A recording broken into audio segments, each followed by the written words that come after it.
Hello everybody. आज मैं आपके लिए 11 ए का क्वेश्चन नंबर 11 बताने जा रहा हूं, जिसमें बताया गया है आपका 14 सेंटीमीटर त्रिज्या के वृत्त के एक जीवा केंद्र पर समकोण अंकित करती है। मतलब वृत्त की जो कह सकते हैं 14 सेंटीमीटर त्रिज्या के वृत्त, मतलब जो वृत्त की त्रिज्या है वो कितनी है 14 सेंटीमीटर। चाहे इधर मान लो 14 सेंटीमीटर या फिर इधर मान लो आपका दोनों ही 14 सेंटीमीटर है। आगे कर रहे हैं उसकी जीवा केंद्र पर। जीवा कौन सी हो गई? ये हो गई आपकी पी क्यू। ये केंद्र पर कितने का कोण अंकित करती है? 90 डिग्री का, मतलब समकोण को अंकित करती है। ठीक है, 90 डिग्री ही समकोण होता है, आप लोग जानते ही। आगे देखें, वो कह रहे हैं कि निम्नलिखित मान बताइए। लघु वृत्तखंड का क्षेत्रफल बताना है और दीर्घ वृत्तखंड का क्षेत्रफल बताना है। लघु वृत्तखंड का क्षेत्रफल ज्ञात करने के लिए आप लोग जानते ही हैं, हम त्रिज्यखंड के क्षेत्रफल में से या मतलब त्रिभुज का क्षेत्रफल घटा देते हैं, जो भी त्रिभुज का क्षेत्रफल है, इस तरह से। तो देखेंगे त्रिभुज का क्षेत्रफल, देखो 90 डिग्री एंगल है, इस हिसाब से हम ज्ञात करेंगे। तो देखते हैं, पहला क्वेश्चन यहाँ पे लिख लेते हैं। लघु वृत्तखंड का क्षेत्रफल बराबर में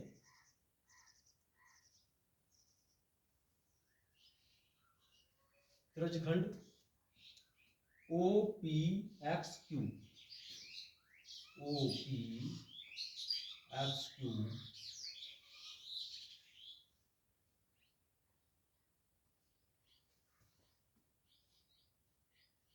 कैपिटल एक्स लिखो यहाँ,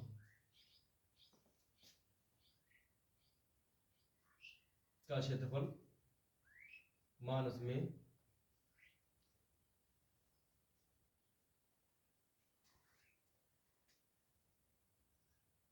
समद्विबाहु त्रिभुज, समद्विबाहु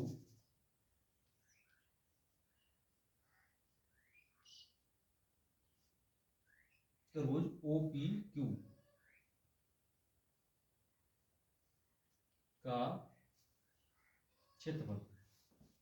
ठीक है, तो त्रिज्यखंड ओ पी एक्स क्यू का क्षेत्रफल निकालेंगे। तो आप लोग जानते ही हैं, क्या लिखते हैं हम? थीटा बटे 360 इंटू में पाई आर स्क्वायर। फिर माइनस में 1/2 त्रिभुज का क्षेत्रफल ज्ञात करने के लिए आता है, इंटू क्या होता है? O P into O Q, O P into O Q. अब इंटू में क्या होता है? Sine theta. एंगल क्या है? साइन थीटा, मतलब 90 डिग्री है यहाँ पे। तो ये थीटा का मान क्या है यहाँ पर? 90, यहाँ साइन थीटा ही लिख लो। अब मान लगाएंगे 90 डिग्री हो गया ये थीटा बटे 360। पाई का मान भी चलो पुट कर देते हैं यहाँ पर 22/7 इंटू में आर का मान आपको मालूम ही है, त्रिज्या हमारी कितनी है 14, 14 का स्क्वायर हो रहा है, इसलिए 2 बार यहाँ पे लिख लेंगे। ठीक है, माइनस में 1/2 इंटू ओपी ओ क्यू क्या है? त्रिज्याएं हैं, तो दोनों जगह हम 14 14 लिख लेंगे।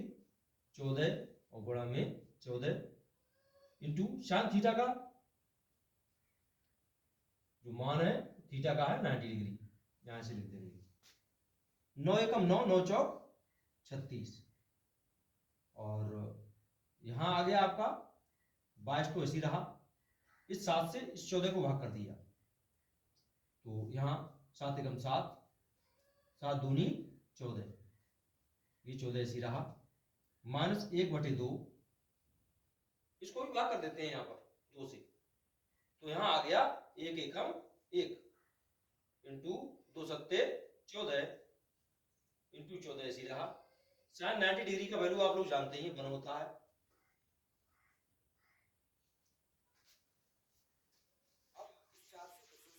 डिवाइड करेंगे हम, 2 दूनी 4 हो गया, इंटू 2 एकम 2, 2 एकम 2 इंटू 2 रहा, इंटू 14, 7 एकम 7 रहा, एक से भाग किया कोई फर्क नहीं पड़ा, 14 एकम 14 रहा, 2 से फिर से डिवाइड कर देंगे, भाग कर देंगे, 2 एकम 2, 2 एकम 2, तो 11 एकम 11, 11 एकम 11 रहा, और ये रहा 14, माइनस में इसकी गुणा कर देंगे, 7 चौक 44,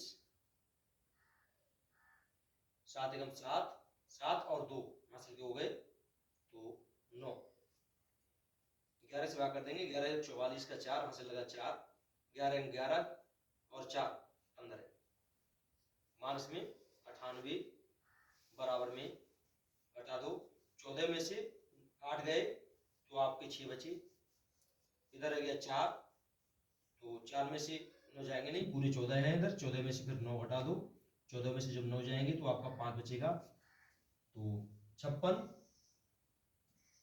वर्ग, क्योंकि जो क्षेत्रफल निकलता है वो वर्ग में निकलता है, तो और जो माप दे रखी है वो आपकी सेंटीमीटर की दे रखी है, तो 56 वर्ग सेंटीमीटर, ये आ गया आपका आंसर। तो यहां लिख सकते हो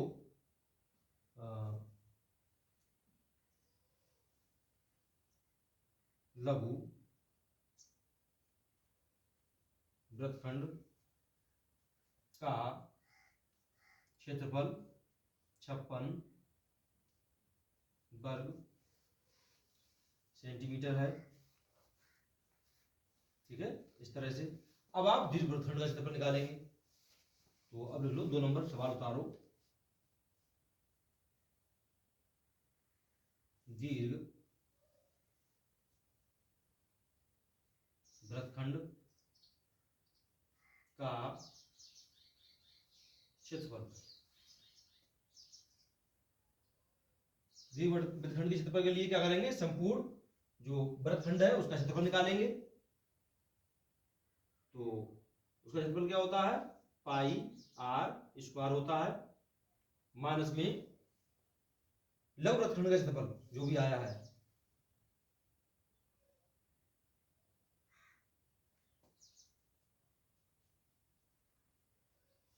वृत्तखंड पी एक्स क्यू, या फिर लिख दो लघु वृत्तखंड ही लिख दो, कोई बात नहीं है उससे,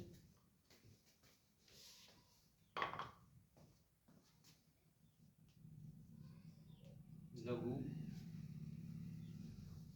वृत्तखंड का क्षेत्रफल, तो पाई का मान 22/7 गुणा आर का मान 14 है, इसलिए 14 को 2 बार लिख लेंगे क्योंकि यहाँ आर का स्क्वायर हो रहा है, मतलब आर को 2 बार लिखा गया है यहाँ पर, माइनस में लघु वृत्तखंड का जो क्षेत्रफल आया है वो है आपका 56, ठीक है। अब यहाँ पे हम भाग कर देंगे 7 एकम 7, 7 दूनी 14, तो यहाँ आपका 22 तो है ही, बटे में 7 एकम 7 आया है, और 7 दूनी 14, मतलब 2 गया और 14 है, माइनस में 56।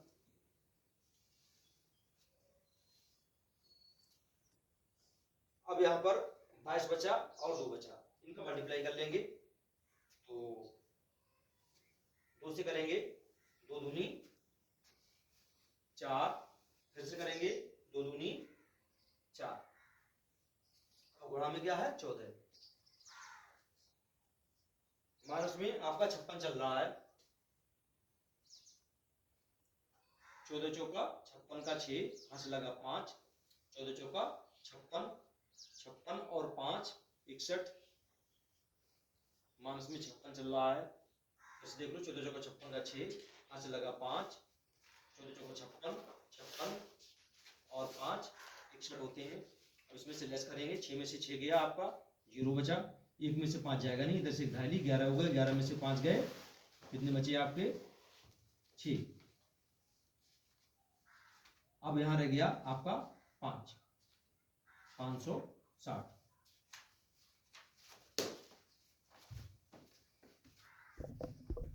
तो अतः दीर्घ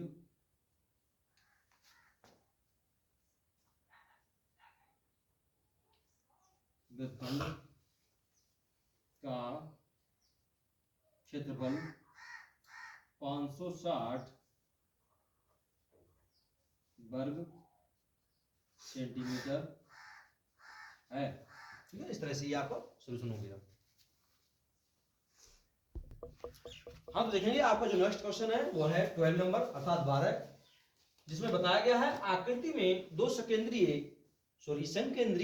वृत्तों जिनकी त्रिज्याएं 7 सेंटीमीटर हैं और 14 सेंटीमीटर हैं, जैसे मान लीजिए ये ओ केंद्र है वृत्त का, मान लीजिए वृत्त ऐसे तो चलेगा, इस तरह से ऐसे चलेगा वृत्त, तो केंद्र समान है, संकेंद्रीय मतलब एक ही केंद्र है दोनों का, जिसमें यहां से लेके यहां तक का ये वृत्त बन रहा है और ये भी वृत्त बन रहा है, तो केंद्र एक ही है, इसलिए संकेंद्रीय बताया गया है यहाँ पर, जिनकी त्रिज्या कितनी है 7 सेंटीमीटर, मतलब अगर इस वृत्त को बनाएंगे तो इसकी त्रिज्या जो है 7 सेंटीमीटर है, ये यहां से लेके यहां तक, और दूसरा वाला वृत्त है जो अंदर बढ़ रहा है यहां पर, उसकी त्रिज्या 4 सेंटीमीटर है, ठीक है, यहां तक।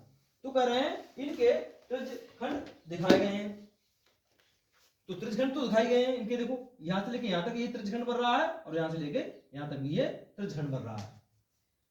कह रहे हैं छायांकित क्षेत्रफल, क्षेत्र का क्षेत्रफल बताना है, मतलब ये जो छायांकित क्षेत्र है इसका आपको क्षेत्रफल बताना है, जबकि वो कह रहे हैं कि पाई बराबर में आपको 22/7 का प्रयोग करना है, ठीक है, पाई जहां पर भी दिखे आपको 22/7 लगाना है।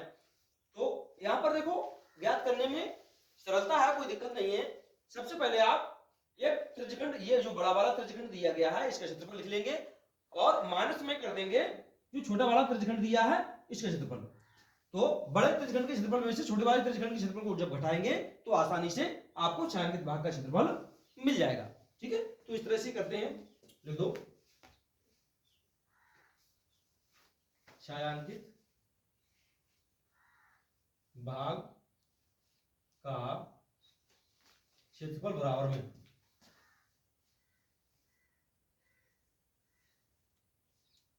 त्रिज्यखंड किसका, ओ बी ए, ओ बी ए का क्षेत्रफल माइनस में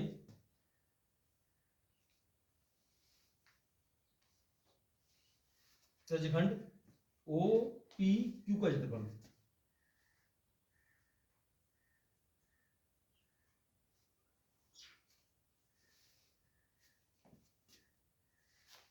तो ओ बी ए का क्षेत्रफल निकालना है तो आप लिखेंगे थीटा बटे 360 पाई आर, इसे कैपिटल आर मान लेते हैं,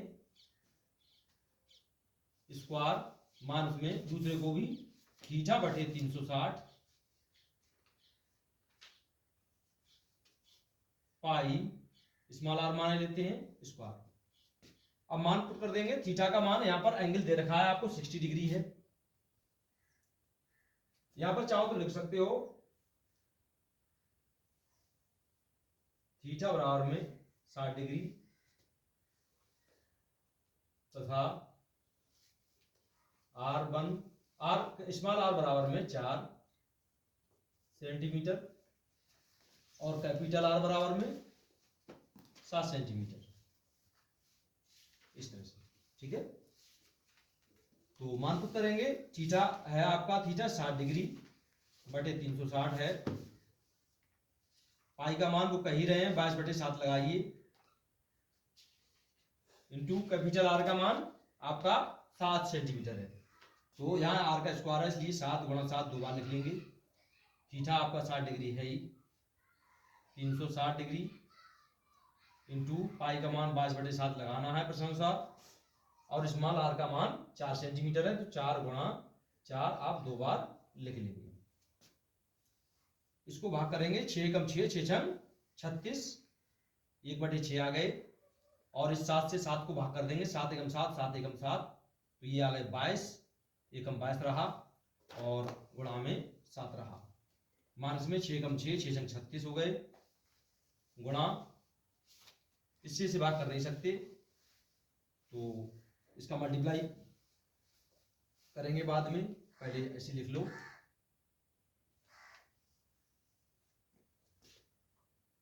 6 से फिर से भाग कर देंगे, 2 × 6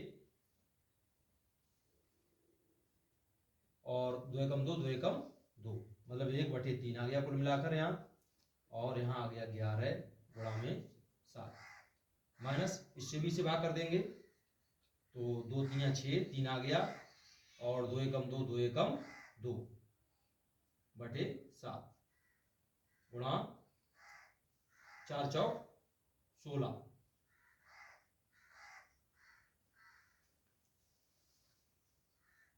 अब ऊपर की ऊपर गुणा कर लेंगे, 11 सत्ते 77 बटे 3 माइनस ऊपर की ऊपर गुणा कर लेते हैं, तो 16 एकम 16 का 6 यहां से लगा, 11 में 11 रहा, 16 एकम 16 का 6 यहां से लगा, एक 16 एकम 16 और एक 17 बटे 3 गुणा 7। यहाँ पर 1/3 दोनों में से कॉमन ले सकते हैं, या फिर 7 से इसमें नीचे ऊपर गुणा कर सकते हैं, तो एक ही आ जाएगा। तो 7 से नीचे ऊपर गुणा कर देते हैं, चलो 77/3 गुणा 7 से ऊपर 7 से नीचे। अब दोनों को यार समान हो जाएंगे, 176/3 गुणा 7 बराबर 7 से गुणा कर देंगे, 7 सत्ते 49 का 9, यहां से लगे 4, 7 सत्ते 49, 49 और 4 50 3 53। ऐसे देख लो, 49 का 9 यहां से लगे 4, 7 सत्ते 49, 49 और 4 53, ठीक है। और बटे कितना हो गया, 7 तियां 21 माइनस में 176 बटे 7 तियां 21, यहाँ भी है 21, यहाँ भी है, तो 21 एक बार एलसीएम में ले लेंगे, ऊपर लिख लेंगे 539 माइनस में 176, इसे लेस करेंगे, 9 में से 6 जाएगा, 3 बचेगा, 3 में से 7 जाएगा नहीं, इधर से 2.5 हो गई, इधर हो गया 13, 13 में से 7 गया तो 3 और 3 6 बचे, इधर रह गया 4, 4 में से 1 गया 3 बटे 21। अब इसे 3 से भाग कर सकते हैं, 3 से भाग कर दो, 3 एकम 3, 3 दूनी 6, 3 एकम 3 और 3 सत्ते 21। अब 7 से भाग कर सकते हैं या नहीं, देखो 7 एकम 7 बच गए 5, हो गए 51। 7 की पारे में क्या बनाता नहीं है,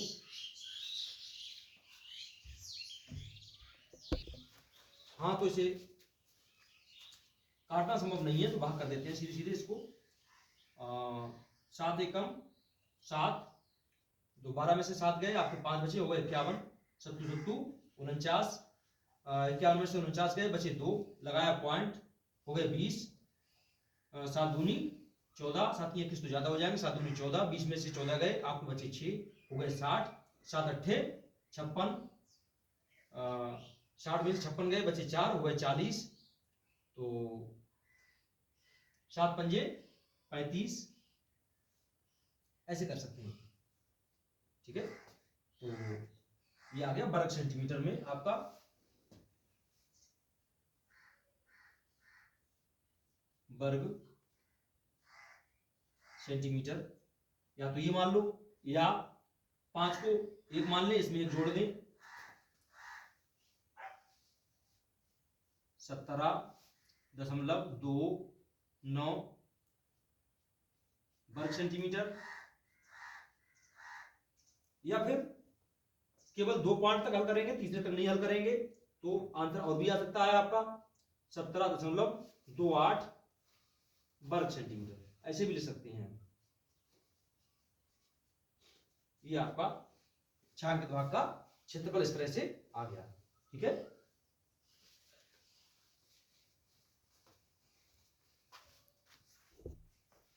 हाँ, तो आपका नेक्स्ट क्वेश्चन है, एक वृत्तखंड के चतुर्थांश का क्षेत्रफल बताना है, जबकि उसकी परिधि 22 सेंटीमीटर है, ठीक है। तो चतुर्थांश आप लोग जानते हैं 4 भाग होते हैं एक वृत्त के, उसे चतुर्थांश कहते हैं। मान लीजिए एक अंश ये है कटा हुआ और एक ये है, तो ये चतुर्थांश है, ये भी चतुर्थांश है, ये भी चतुर्थांश है, एक वृत्त के 4 चतुर्थांश, तो चतुर्थांश का मतलब है 4 खंड होते हैं, ठीक है। तो ये एक प्रकार का क्या है, त्रिज्यखंड है आपका। तो त्रिज्यखंड का क्षेत्रफल निकालना है आपको। मान लीजिए अब 4 बराबर भागों में बटा हुआ है, तो जाहिर सी बात है उसका एंगल हर एक का कितना होगा, 90 डिग्री का। इसका भी 90 है, इसका भी 90 है, इसका भी है और इसका भी है। तो ये कह रहे हैं एक वृत्तखंड के चतुर्थांश का क्षेत्रफल बताना है, मतलब या इसको बता दिए, इसका या इसका या इसका, मतलब किसी का भी ज्ञात करो आएगा वही। तो चतुर्थांश का क्षेत्रफल ज्ञात करने के लिए यहाँ पर परिधि भी दे रखी है, तो पहले आप त्रिज्या ज्ञात कर लेंगे परिधि से। देखो वृत्त की परिधि दे रखी है, कितनी है आपकी 22 सेंटीमीटर, लेकिन परिधि होती क्या है आपकी 2 पाई r होती है। तो 2 पाई इसके अपॉन में गया तो r अपॉन 22 तो है ही, और ये पहुंच गया 2 पाई इसके नीचे अपॉन में बटे में, ठीक है। तो 22 बटे 2 ऐसे रखा, और पाई का मान लगाया 22 बटे 7, तो 22 तो ऐसी रहा, इंटू ये 7 कहाँ गया ऊपर इसके गुणा में, नीचे आ गया 2 गुणा 22, 22 से 22 हो गया खल्लास भाग में, तो आपका जो r बराबर बचा वो बचा 7 बटे 2 सेंटीमीटर, इस तरह से, ठीक है। अब आप निकाल सकते हैं, अब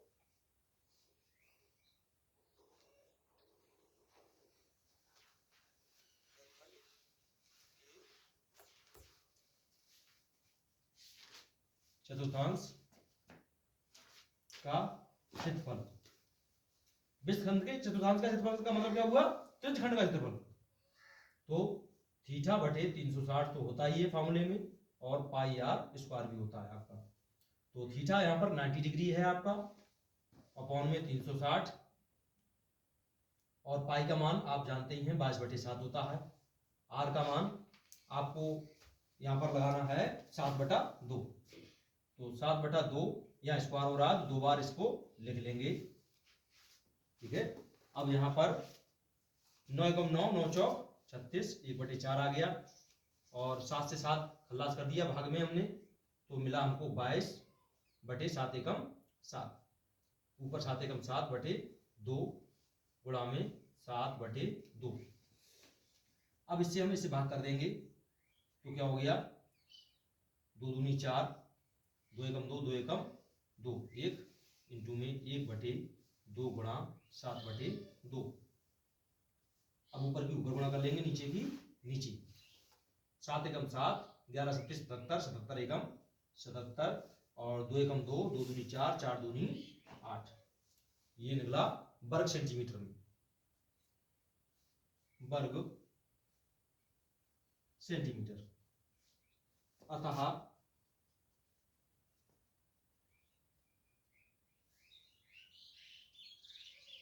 वृत्तखंड के